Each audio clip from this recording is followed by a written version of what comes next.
Hello everyone. हमने पिछले video में केवीएल के बारे में बात किया था और उससे पहले केसीएल के बारे में। तो केवीएल और केसीएल दोनों थ्योरम हो चुके हैं। अब उनके बेस पे कुछ इंपॉर्टेंट क्वेश्चन आज देखेंगे। तो एक क्वेश्चन देखते हैं जो काफ़ी इस टाइम पेपरों में पूछ रहे हैं। तो ये जो क्वेश्चन है,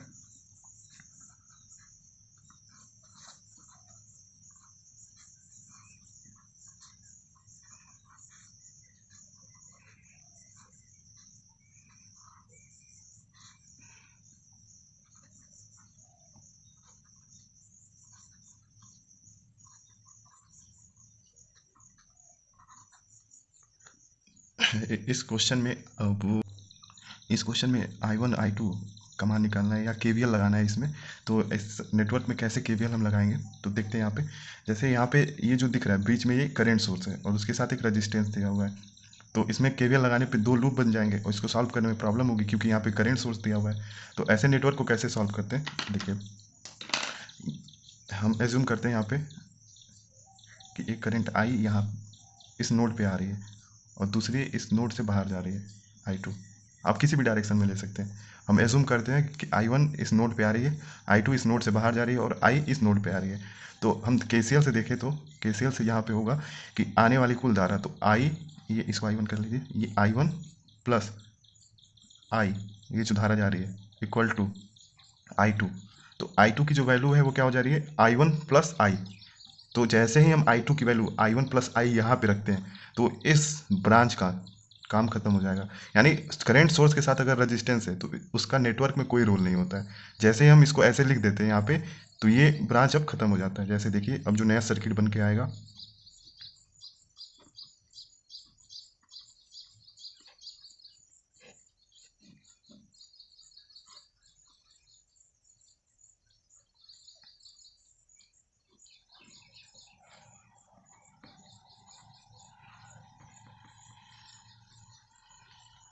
ये अब इधर से I1 जा रहा था और यहाँ पे अब R2 के पास क्या हो जाएगा, R2 के पास I1 प्लस I2 की वैल्यू यहाँ पे रख देंगे। अब ये जो बीच में जो ब्रांच था, अब वो वैल्यू यहाँ पे आ गई। अब इसमें हम आराम से केवीएल लगा सकते हैं। अब ये एक लूप बन जाएगा, तो यहाँ पे केवीएल हम लगा सकते हैं। तो इसका केवीएल इक्वेशन लिखें तो -E1, इसी तरफ से चलते हैं तो -E1 plus I1 R1, voltage drop हमेशा पॉजिटिव होता है। उसके बाद प्लस ये यहाँ पे जो वोल्टेज ड्रॉप है I plus I1 into R2, उसके बाद यहाँ पे तो -E2 इक्वल टू 0। अब ये एक इक्वेशन बन गया और इस तरह हम इसको सॉल्व कर सकते हैं। तो जब भी ऐसा करंट सोर्स दिखे तो उसको ऐसे कन्वर्ट कर लीजिए और यहाँ पे केवीएल लगा के इसको सॉल्व कर लीजिए। इसको चाहे तो केसीएल से भी सॉल्व कर सकते थे, केसीएल से भी सेम वही आंसर आएगा जो केवीएल से आएगा। तो इस पर एक एग्जाम्पल देखते हैं, एक एग्जाम्पल लेते हैं इस टॉपिक पे।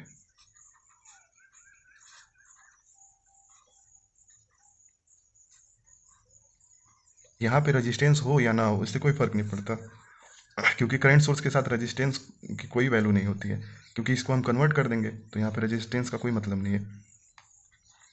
100 वोल्ट, 5 ओम, 2 ओम, 50 वोल्ट और ये 3 एम्पियर की करंट ऊपर जा रही है।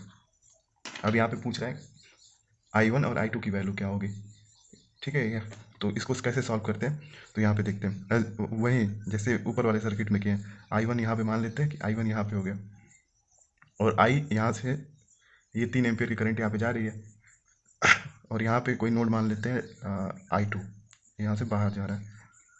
अब इसको सॉल्व करते हैं तो इसको सॉल्व करने पे I1 प्लस ये 3 एम्पियर का करंट, ये सब नोड पे आके मिल रहे हैं, ये भी यहाँ पे जा रहा है और ये भी, तो नोड पे मिल रहे हैं और I2 इनसे बाहर जा रहा है, तो I2 यहाँ पे हो जाएगा। तो I2 की जो वैल्यू है वो हो जाएगी I1 प्लस 3, या एक तरीका और हो सकता है, इसको लिख सकते हैं I1 बराबर I2 माइनस 3। तो दोनों तरीके सही है, जैसा आप लिखना चाहें। तो अब यहाँ पे जो I1 की वैल्यू हो जाएगी वो I2 माइनस 3 हो जाएगी। तो इसको अब ये जो ब्रांच होगा ये हट जाएगा। अब जो नया सर्किट बनेगा वो ऐसे बनेगा।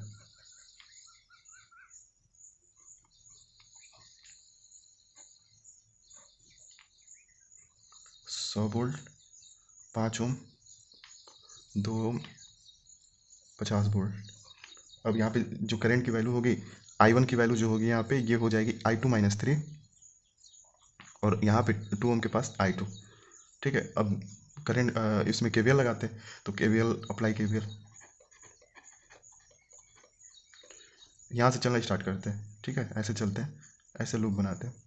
तो माइनस के 100 वोल्ट, ये मैं बताया था कि जहाँ से चलते हैं वो जहाँ से निकल रहा है करंट उसका अपोजिट डायरेक्शन लेते हैं वोल्टेज में। तो ये प्लस से बाहर निकल रहा है तो 100, ये मैं बोल्ड लिखती हूँ। तो 100 माइनस के 100 प्लस वोल्टेज ड्रॉप हमेशा पॉजिटिव, तो वोल्टेज ड्रॉप यहाँ पे होगा I2 -3 × 5 प्लस I2 2I2।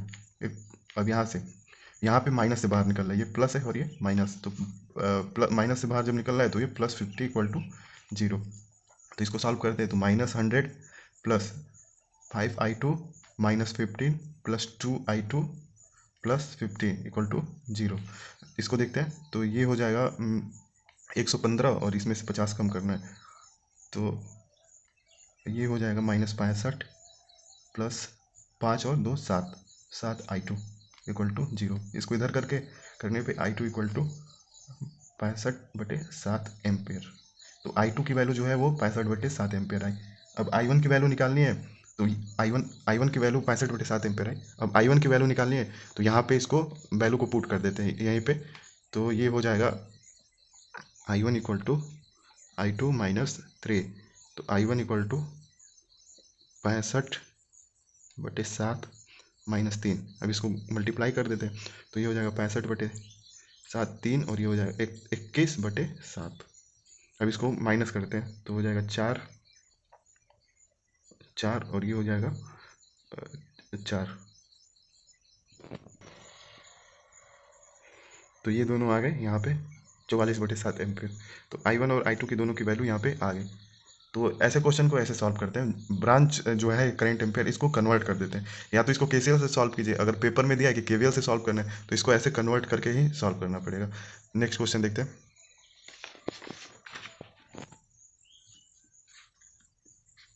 अगला क्वेश्चन,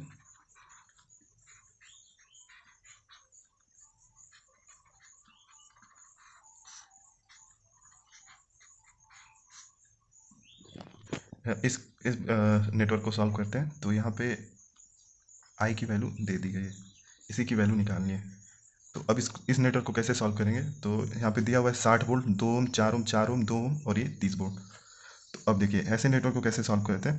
तो ये जो 60 वोल्ट का यहाँ पे बैटरी लगा हुआ है, तो यहाँ पे कोई रेजिस्टेंस नहीं है, यानी कोई ड्रॉप नहीं है यहाँ पे। तो ये जो वोल्टेज होगा इस वाले नोड पे आ जाएगा, यानी इस नोड का जो वोल्टेज होगा वो 60 वोल्ट होगा। अब यहाँ पे देखते हैं तो एक नोड यहाँ पे ये हो जाएगा V, एक 60 वोल्ट हो गया और एक V हो गया, ठीक है। अब यहाँ से करंट की डायरेक्शन को लेते हैं, तो यहाँ से मान लेते हैं कि ये I1 है और इधर से मान लेते हैं ये I2 है। अब यहाँ पे KCL लगाते हैं तो KCL पे होगा, ये देखिए I इससे बाहर आ रहा है और I1 और I2 अंदर जा रहा है, तो I1 + I2 = I को क्या लिख सकते हैं, तो I को लिख सकते हैं कि कहाँ से चल रहा है, V से चल रहा है, तो इसको लिख सकते हैं V/2, क्योंकि ये V से चल रहा है और ग्राउंड की तरफ आ रहा है। ये तो हमारा रेफरेंस नोड होता है 0 वोल्ट का, ठीक है। तो I से चल रहा है और ये सॉरी V से चल रहा है और यहाँ पे 0 वोल्ट पे आ रहा है, तो V/2। अब इसको कैसे लिख सकते हैं, देखिए ये इस वाले फार्मूले से देखते हैं पहले। I1 + I2 = I। तो I1 कहाँ से चल रहा है, I1 जो चल रहा है वो 60 वोल्ट से चल रहा है और V पे आ रहा है, तो ये हो जाएगा 60 - V/4 प्लस I2 30 वोल्ट से चलना स्टार्ट कर रहा है और V पे आ रहा है, तो ये हो जाएगा 30 - V/4, और I का हम पहले ही निकाल चुके हैं तो V/2। अब इसका एलसीएम जो हो जाएगा वो 4 हो जाएगा, तो ये हो जाएगा 16 - V + 30 - V = 2V। अब इसको सॉल्व करते हैं तो ये हो जाएगा 90 = इधर आके 4,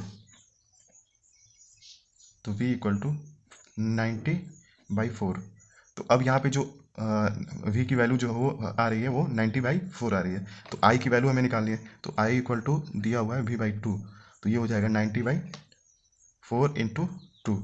अब इसको सॉल्व करते हैं तो जितनी वैल्यू आएगी वो I की वैल्यू हो जाएगी। नेक्स्ट क्वेश्चन देखते हैं।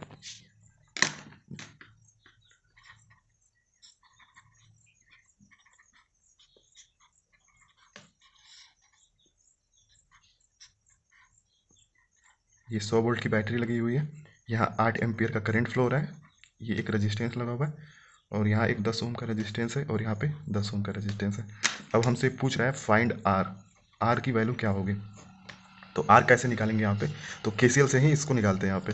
तो ये हमारा एक नोड है, इसको मान लेते हैं V1, और इससे मानते हैं कि करंट एक I1 इधर जा रही है और I2 नीचे की तरफ जा रही है। तो यहाँ पे केसीएल लगाते हैं, केसीएल लगाने पे 8 ampere equal to 8 ampere node की तरफ जा रहा है और I1 और I2 नोड से बाहर जा रहे हैं, तो ये I1 प्लस I2, तो 8 इक्वल टू इसका क्या होगा, ये V1/10, क्योंकि ये रेफरेंस नोड है तो ये 0 वोल्ट का है, तो ये हो जाएगा V1/10 plus I2 equal to हो जाएगा V1/10, क्योंकि ये भी V1 से निकल रहा है और 0 वोल्ट पे आ रहा है, तो V1/10, तो 8 इक्वल टू हो जाएगा यहाँ पे एलसीएम सेम होगा तो मल्टीप्लाई इधर कर देंगे तो 80 हो जाएगा और ये 2V1, तो V1 इक्वल टू हो जाएगा 40 वोल्टेज।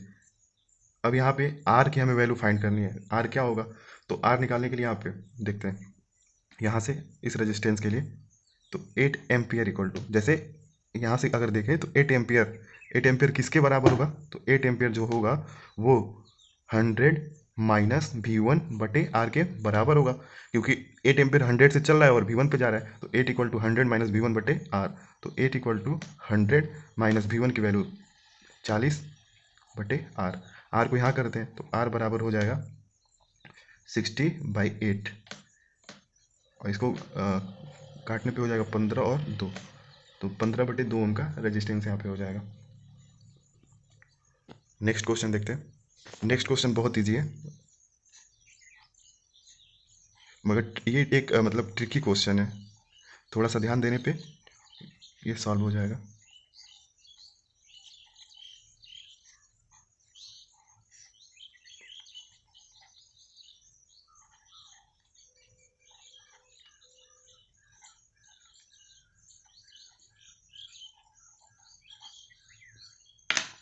अब इस क्वेश्चन में देखें, इस क्वेश्चन में पूछ रहा है आई की वैल्यू, तो इसमें पूछ रहा है फाइंड आई का मान क्या होगा यहाँ पे। तो देखिए इस क्वेश्चन को कैसे सॉल्व करेंगे, इस क्वेश्चन को सॉल्व करने के लिए देखिए यहाँ पे जो 60 वोल्ट की बैटरी है इसके साथ कोई रेजिस्टेंस यहाँ पे नहीं है, तो ये ऑटोमेटिकली यहाँ पे आ जाएगा, तो 60 वोल्ट जो है वो यहाँ पे आ जाएगा इस नोड पे, और 48 वोल्ट जो है वो इस नोड पे आ जाएगा, 48 वोल्ट, तो सर्किट जो है अब वो चेंज हो जाएगी। अब यहाँ पे तो जगह कम पड़ रही है, ये 60 वोल्ट है यहाँ पे, ये 2 ओम 4 ओम और ये 4, ये 2, ये 48। तो इसमें हम देखें तो जो करंट का मूवमेंट है, यानी जो करंट के चलने का डायरेक्शन है, तो अगर मानते हैं कि करंट जो है वो 60 वोल्ट, यानी ये हायर पोटेंशियल है, तो करंट जो है वो 60 से 48 की तरफ जाएगी, तो करंट जो है कुछ ऐसे चलना स्टार्ट करेगी, और यहाँ आने के बाद ये करंट दो पार्ट में डिवाइड हो जाएगी, एक करंट यहाँ पे जाएगा जो भी हो, जैसे मान लीजिए यहाँ तक जो करंट आया वो यहाँ तक आई था, अब यहाँ से जो करंट है वो डिवाइड हो गया, तो यहाँ पे जो करंट होगी मान लेते हैं हम वो करंट आई ए होगी, और यहाँ पे जो करंट जाएगी वो आई बी होगी। अब यहाँ तक जो करंट आ रही है वो आई बी है, और यहाँ तक जो करंट आ रही है वो आई ए है। अब यहाँ पे ये किस करंट के बराबर है, तो ये आई करंट के बराबर है, तो आई ए आई बी इन दोनों का योग कितने किसके बराबर है, आई। तो अब देखें तो करंट जो है आई इसमें आ रही है, यानी जो आई करंट यहाँ इस वाले ब्रांच में फ्लो हो रही है वही आई करंट इस ब्रांच में भी फ्लो हो रही है, तो मतलब यहाँ पे जो रेजिस्टेंस है 2 ओम उसमें भी आई ही फ्लो हो रहा है, और इसमें जो रेजिस्टेंस है यहाँ पे भी आई ही फ्लो हो रहा है। तो यहाँ पे अगर आई की वैल्यू निकाली जाए टोटल, तो आई इक्वल टू 60 40 माइनस 48 बटे, अब ये दो और ये दो, ये दोनों सीरीज में जुड़े हुए हैं, क्योंकि दोनों में करंट एक एक जैसे फ्लो हो रही है, और सीरीज में ही आई की वैल्यू चेंज नहीं होती है, यानी समांतर क्रम में वोल्टेज एक बराबर होता है और श्रेणी क्रम में धारा, तो यहाँ पे आई की वैल्यू जो होगी ये 2 और 2 4 हो जाएगा, तो ये 4, तो ये हो जाएगा 12/4 कैंसिल होके 3 एम्पियर। ये थोड़ा सा लॉजिकल क्वेश्चन था, इसमें आपको देखना पड़ेगा कि दोनों में करंट सेम फ्लो हो रही है कि अलग अलग, अगर इनमें अलग अलग फ्लो होता तब हम केवल इसी ब्रांच का निकालते और 2 एम्पियर का यहाँ पे सॉरी 2 ओम का रेजिस्टेंस रखते, मगर दोनों में आई सेम फ्लो हो रही है तो इसका और इसका दोनों का लिया जाएगा रेजिस्टेंस, ये बहुत इंपॉर्टेंट है, इसको एक बार फिर से आप देखिएगा। नेक्स्ट क्वेश्चन देखते हैं। नेक्स्ट क्वेश्चन जो है वो करंट बेस पे है, तो एक करंट सोर्स लगा हुआ है यहाँ पे, और ये रजिस्टेंस 2 एम्पियर की करंट है यहाँ पे, 2, 5, 3, 20। और यहाँ पे आई की वैल्यू हमसे पूछ रहा है, आई क्या होगा। ठीक है, तो इस क्वेश्चन को सॉल्व करते हैं। ये एक नेटवर्क दिया हुआ है और यहाँ पे आई की वैल्यू पूछ रहा है, आई क्या होगा। तो अब देखिए यहाँ पे जो 20 वोल्ट की बैटरी लगी हुई है, इसके साथ कोई रेजिस्टेंस नहीं लगा हुआ है, तो ये डायरेक्ट 20 वोल्ट यहाँ पे आ जाएगा। तो ये क्या हो गया, एक नोड हो गया यहाँ पे, इसको V1 कर लेते हैं। अब यहाँ पे जो 2 एम्पियर की करंट है वो तो डायरेक्ट यहाँ पे आ जाएगी, मतलब ये करंट सोर्स है। तो इसको कैसे निकालते हैं, तो अगर आई निकालने के लिए देखें तो सॉरी, यहाँ पे तो डायरेक्ट 20 वोल्ट आ जाएगा, ये 20 वोल्ट हो जाएगा डायरेक्ट, क्योंकि इसके साथ कोई रेजिस्टेंस नहीं लगा हुआ है, तो ये 20 वोल्ट हो जाएगा डायरेक्ट। और यहाँ पे इस वाले नोड पे हम V1 मान लेते हैं कि ये जो नोड है ये V1 के V1 में होगा। तो इसका अगर करंट निकाले इस वाले, तो I इक्वल टू, आई कहाँ से चलना स्टार्ट कर रहा है, आई V1 से चलना स्टार्ट कर रहा है और कहाँ पे जा रहा है, 20 वोल्ट पे जा रहा है। तो माइनस 20 वोल्ट बटे रेजिस्टेंस 5। ये फार्मूला जो है आई बराबर V/R। आपने अगर ये पिछले वीडियो को नहीं देखा है तो आप वो बेसिक इलेक्ट्रिकल इंजीनियरिंग की जो प्लेलिस्ट है उसमें जाके आप देख सकते हैं।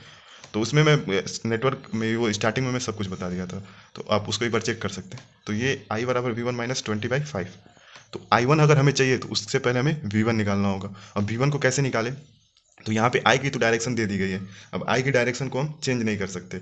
अब हम एजप्शन मान लेंगे और इसको सॉल्व करते हैं, मतलब अब इसमें हम कोई चेंज नहीं कर सकते। तो अब एजप्शन लेके और इसको सॉल्व करते हैं, मतलब नोड KCL से इसको। तो ये नोड 1 है और इसी पे हम KCL लगाते हैं, इसी नोड पे। तो apply KCL eight node 1 number 1। ठीक है, तो यहाँ से 2 एम्पेयर की करंट आ रही है। ठीक है, और इसमें मान लीजिए कि I1 जो है वो नीचे जा रहा है, इस वाले नोड में भी कोई एक करंट लेनी पड़ेगी। तो यहाँ पे इस वाले नोड पे देखते हैं, तो 2 एम्पेयर की करंट नोड पे जा रही है और I1 नीचे आ रहा है और I बाहर जा रहा है। तो इस वाले नोड पे देखते हैं, तो 2 एम्पेयर की करंट नोड पे जा रही है, तो इक्वल टू नोड पे यहाँ पे जा रही है और नोड से बाहर I और I1 निकल रहे हैं, तो ये I प्लस I1 बाहर निकल रहे हैं। तो 2 इक्वल टू I की जो वैल्यू है वो हमने पहले ही निकाली हुई है यहाँ पे, तो V1 माइनस 20/5 प्लस इस I1 की वैल्यू हो जाएगी V1/2, क्योंकि ये रेफरेंस नोड है और ये यहाँ पे 0 वोल्टेज होता है। तो I1 की वैल्यू हो जाएगी V1/2। अब इसको सॉल्व करते हैं, तो एलसीएम जो होगा यहाँ पे 10 होगा, तो मल्टीप्लाई करते हैं, तो 20 2V1 माइनस 40 प्लस 5V1। इसको सॉल्व करते हैं तो ये होगा 7V1 इक्वल टू 60। तो V1 की वैल्यू जो आ जाएगी 60/7। और अब हमें यहाँ पे V1 की वैल्यू मिल गई, तो अब हमें यहाँ से I मिल जाएगा। तो I के लिए क्या हो जाएगा, I इक्वल टू V1 की वैल्यू इस वाले इक्वेशन में रख देते हैं, तो 60/7 माइनस 20/5। इसको मल्टीप्लाई करते हैं और सॉल्व करने पे ये आएगा 2.28 एम्पियर। तो ऐसे इक्वेशन को ऐसे सॉल्व कर लेंगे। आगे नेक्स्ट वीडियो में नेक्स्ट थ्योरम देखेंगे या इक्विवेलेंट रेजिस्टेंस या स्टार डेल्टा कन्वर्जन पे क्वेश्चन देखेंगे। तो ठीक है, थैंक यू।